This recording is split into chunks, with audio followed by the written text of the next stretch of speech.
Now for this assignment we're going to build on the simple customer form we created in the practice problem.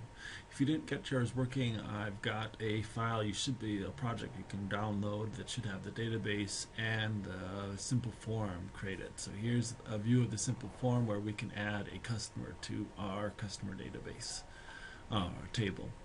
Now what we want to do is add one more feature to this form where you can specify a zip code and it'll fill in the city and state. So the idea is that you could fill in the name, the street, and then for the zip code you could just type in a zip code. And then if you hit tab or somehow click to the next field, it would fill in the city and the state for you. And so that's what we're going to work on. So let's look at how we can do that. So I'm going to walk you through just the first part. We've got to click on our zip code field and make sure that this will, whenever we change the zip code, it will do a callback to our server. So I'm going to click on, again, the txt zip field, go over to properties, and where it says auto post callback, I'm set that for true. If you don't have this true, it won't do this until you hit the button. And so again, we want to make sure when we change the zip code, it goes back to the server and executes the code we need. So again, click on that, make sure auto post back is set to true. Now we're going to double click on this to get the code.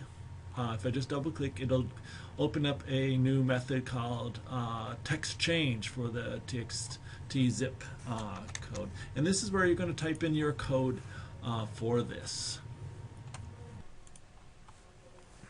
So let's walk you quickly through the pseudocode for this. Again, we're going to go into the zip code. We want to define an SQL string, and in that we want to use the txt zip field. Just grab any record with that zip code from the customer database. Now we define an SQL connection and an SQL command, and then we start a try block. We then open our connection and execute a reader. We then try to read one record. We can do an if reader.read, and if that's true, we know we have at least one record, and then with that record, with that reader, we can grab the state and the text, the customer state and text fields, and fill in the txt city and txt state fields with those values. Otherwise, we can just update the results text field to say there were no matching zip codes or something like that. And then finally, we want to close the reader and the connection.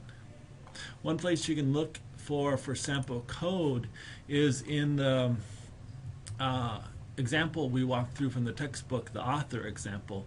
In that, they have a author select index change method under the manage author example.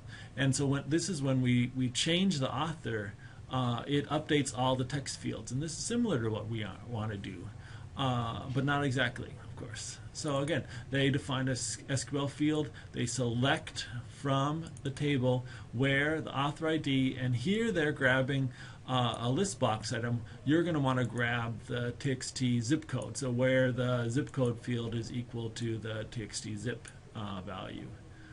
And then they declare their connection and their command. They declare an SQL reader, start the try block. And again, so hopefully you can see some similarity between that and the pseudocode. We're defining the SQL string, but we'll be using this txt zip.text in our SQL command, and I'll give you that SQL command in the text of the assignment. We define our SQL connection and blocks, and we start our try block. We open our connection and execute our reader. So again, here we do our try block, open our connection, execute our reader. Here they're just reading one record, and they're not even doing an if around this. They're just doing one reader, execute a reader. But we'll put an if around this. So if we read a record, we're going to then, and they're filling in all of the names. You'll simply do something like this, where you'll be setting the text, the city and the state field to, and then using the fields from your database. But again, your field names from the database have to match, and then again, your text fields from the screen form have to match here. So we won't be doing all the fields, just the city and the state field. And again, and if we don't connect, we'll just update the label. They update the label here a little bit, but we'll update it slightly different. And then when they're done, they close the reader and they close the connection. So you have to do something similar. So again, this isn't a bad example to look at, is this list author select index change code from the author manager. And again, so what your program should do, you should be able to enter a test customer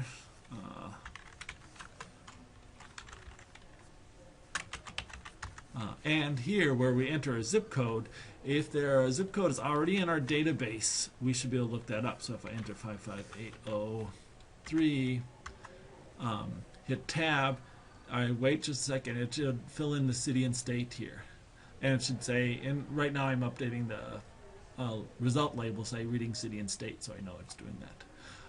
Now if I enter some other zip code that it doesn't know what it is, it should say no match and actually blank those out. And I just noticed in my sample it's not actually blanking those out.